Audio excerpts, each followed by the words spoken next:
You're taking a walk. You're walking down a street, and right in front of you, in your next step, it's just a bunch of trash. It's a bunch of trash. You're thinking, ugh, yeah, this is disgusting. People are such litter bugs. And the right thing to do is to pick up the trash and throw it away in the garbage. But you're thinking, I didn't put this there. It's not my junk. It's not my trash. I shouldn't have to pick it up. You don't want to. You don't want to get your hands dirty. You don't want to handle this disgusting trash and litter that's on the ground. But it's the right thing to do to pick it up and put it in the garbage, even though you didn't put it there, even though it's not your trash, not your garbage, not your litter, but it's the right thing to do. Proverbs chapter 21, verse 3, it says, "To do what is right and just is more acceptable to the Lord than sacrifice." Which basically means that doing the right thing is not always going to be fun. Doing the right thing is not always going to feel holy and sanctimonious, and it's not always going to give you the warm and fuzzies, and it's not always going to feel good. It's not always going to be convenient. To do what is right and just is more acceptable to the Lord than sacrifice. This reminds me of the story of the Good Samaritan. The guy that was just, the Jewish guy that was beat up on the side of the road, mugged, robbed, beat up, left for dead. And all of a sudden, you had a priest and a Levi, part of the religious elite, part of the religious community that worked in the temple precincts and performed sacrifices and offered up incense and prayers and did the religious functions of the temple. They were holy. They were doing God's work. They were performing sacrifices, right? What could be more important to God? And yet, they're thinking, oh, well, there's this guy. I don't know why he's here. He's beat up. He's left half dead. He's all gross and dirty and bloodied. I know the right thing to do is to help him. But if I help him, I'll become unclean and I won't be able to perform my sacrifices and my duties at the temple. Well, it's more important to do service to God than to help this guy out here. And then they walk along.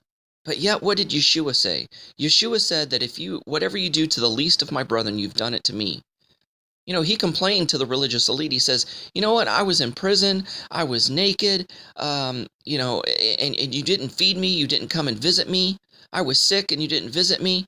And they were like, Lord, when did we see you in these circumstances? He said, you've done it to the least of my brethren, you've done to me. So whatever we do to our fellow man, it's as if we're doing it to the Lord. It's as if we're doing it to Yeshua.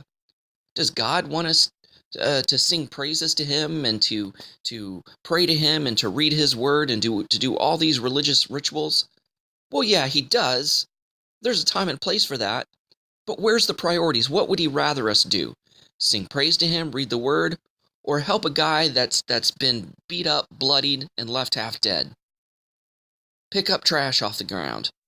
What would he rather us do? He would rather us do service to our fellow man than service to him, because in doing service to our fellow man, we are doing service to him. It says to do what is right and just is more acceptable to the Lord than sacrifice. God was making the point in the story of the Good Samaritan that he would rather us help our fellow human being than to perform religious rituals and sacrifice. He's not saying that these religious rituals and sacrifices aren't important, that he doesn't want us to do them, that he's doing away with them. He's saying in the chain of priority that they're lower on the totem pole of priority than to help a fellow person in need. So sometimes to do the right thing, we've got to get bloodied. Sometimes to do the right thing, we've got to get our hands dirty. Sometimes to do the right thing, we've got to get ourselves embroiled in a circumstance or situation that we may not want to. But it's the right thing to do.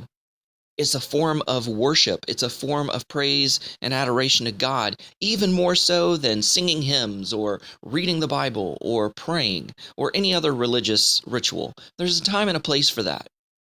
So, when you're out there during your day and you see somebody in need, and you see a situation where the Holy Spirit's tugging on your heart and say, yeah, you need to do this, and you don't want to, go against your feelings, because it's not about feelings, it's about faith. It's about doing what is right. Sometimes doing the right thing is not going to feel good. Sometimes doing the right thing is not going to give you the warm and fuzzies, but it's the right thing to do. And afterwards, those feelings may accompany, like, yeah, I'm glad I did the right thing. I know I did the right thing, even though it wasn't fun, even though I got my hands dirty, even though it was a little convenient and I'm a little late for this appointment, and it took a little bit out of my schedule.